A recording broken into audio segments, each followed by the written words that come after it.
Hello friends, welcome to Kamdhenu food couture. હું નીલમબા મારી ચેનલમાં આપનું હાર્દિક સ્વાગત કરું છું. માંગલિક પ્રસંગોમાં બનતો કંસાર આજે આપણે બનાવવા જઈ રહ્યા છે. હું આપની સમક્ષ લઈને આવી છું. એમાં જોતા જરૂરી ઇન્ગ્રેડિયન્ટ્સ હવે હું તમને બતાવી દઉં છું ને આગળ આપણે રેસીપી શેર કરીશું. નાના મોટા પ્રસંગોમાં માંગલિક શુભ કાર્યો, બાળકની છઠ્ઠીથી લઈ અને લગ્ન, માંડવા, મંડપ મુહૂર્ત, સગાઈ છે, દરેક કાર્યક્રમની અંદર કરવામાં આવતો કંસારની રેસીપી માટે સૌથી પહેલા એમાં જરૂરી ચીજવસ્તુ આપણે જોઈ લઈશું. આ છે ઘઉંનો મોટો લોટ, જે કકરો લોટ કહેવાય. ઘઉંનો લાડવા માટે જે લોટ વપરાય છે તે જ લોટ છે. આ લોટ હોવો ફરજિયાત છે. તેની સાથે શકનમાં નાખવા માટે 2 કે 5 ગોળની કાંકરી લઈશું આપણે. તેની સાથે ઘી છે, પાણી છે, તેલ છે. તેલ તમે સિંગ તેલ, કપાસિયા તેલ, કોઈ પણ તેલ વાપરી શકો છો. દળેલી ખાંડ છે અને આ છે એક તજનો ટુકડો અને એક આખી એલચી. સૌપ્રથમ આપણે પાણી ગરમ મૂકીશું. આપણે 1 વાટકી કકરો લોટ લીધો છે એટલે તેના જ માપથી 1 વાટકીમાં થોડું ઓછું. સામાન્ય રીતે બધા 1 વાટકી સામે 1 વાટકી, કે જો વધારે પ્રમાણમાં જો જોતું હોય તો મોટી તપેલી પણ લઈ શકાય, પરંતુ 1 તપેલી લોટ લઈએ છીએ તો સામે 1 તપેલીમાં થોડું ઓછું એટલું પાણી લઈશું. તો આપણે એટલું પાણી ગરમ કરવા મૂકીએ છીએ.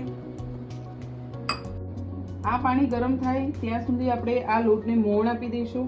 હવે આપણે અહીંયા આ લોટને મોણ આપીએ છીએ. 1 વાટકી લોટ લીધો છે, તેની સામે હું અહીંયા આની અંદર 4 ચમચી તેલ ઉમેરી રહી છું. જરૂર પડશે તો બીજું પણ તેલ હું ઉમેરીશ.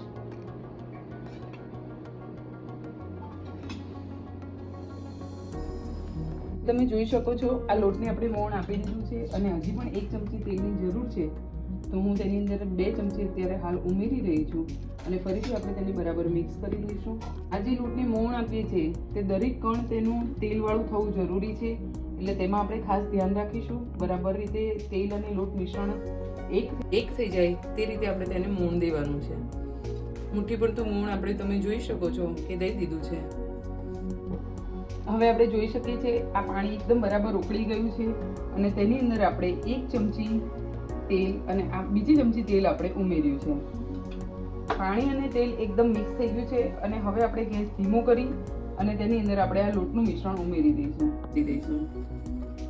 લોટનું મિશ્રણ ધીરે ધીરે હાથથી છૂટું કરતા બધી જ બાજુ વેરાય તે રીતે આપણે અંદર ઉમેરવાનું છે.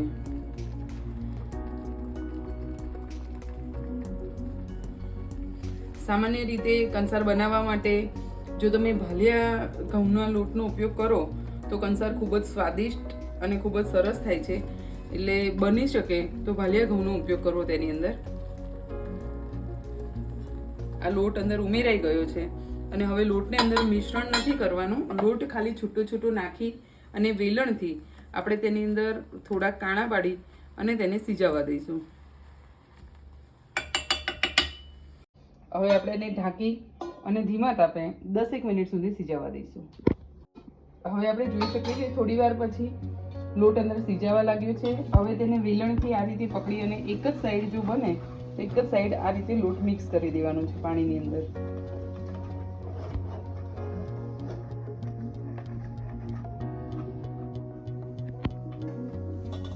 હવે ફરી એને ઢાંકી સિજાવા દેવાનો છે. આ જ્યારે આપણે મિક્સ કરીએ છીએ તે વખતે તેની અંદર 1 એલચી અને 1 તજનો ટુકડો એ આપણે અંદર ઉમેરી દઈશું.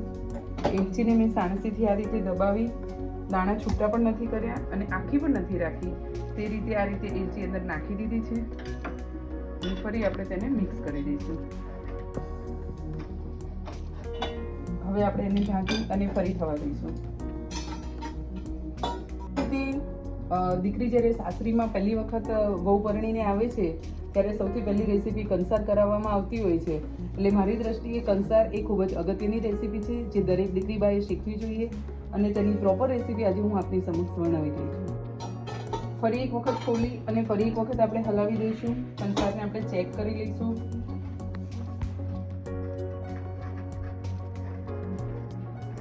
હવે જો તમારી પાસે સમય છે તો આની નીચે રોટલીની તાવડી મૂકી, લોઢી કે તાવડી એને મૂકી અને એને આપણે થોડી વાર માટે 10 મિનિટ માટે એને સિજાવા દઈશું તો વધારે સ્વાદિષ્ટ એ કંસાર થશે. જો હવે આપણે ગેસ બંધ કરી દીધું છે અને કંસાર થઈ ગયો છે અને આ કંસારને આપણે હવે એક ખુલ્લા વાસણમાં કાઢી લઈશું. તમે જોઈ શકો છો કેટલો છૂટો અને સરસ કંસાર થયો છે.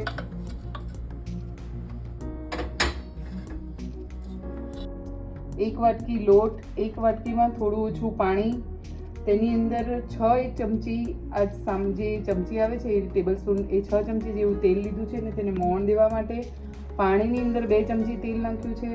અને ત્યારબાદ જ્યારે કંસાર તૈયાર થયો છે ત્યારે હવે આપણે આ 4 ચમચી મુઠ્ઠી ભરી અને ખાંડ તેની અંદર ઉમેરીશું.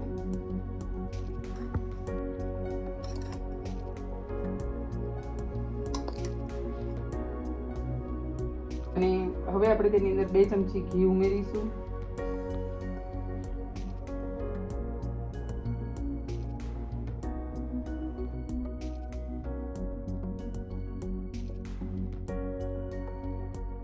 હવે તમે જોઈ શકો છો આપણો એકદમ છૂટો દાણેદાર કંસાર તૈયાર થઈ ગયો છે, જે ખાવામાં પણ ખૂબ જ સ્વાદિષ્ટ. અને આપણી ગૃહિણીની શાક વધારે તેઓ તમે જોઈ શકો છો કે આ દાણેદાર કંસાર, સ્વાદિષ્ટ કંસાર એકદમ તૈયાર થઈ ગયો છે. જો તમને મારી રેસીપી પસંદ આવી હોય તો આપ મારા વિડીયોને લાઈક કરો, શેર કરો અને સબસ્ક્રાઈબ કરો. ધન્યવાદ.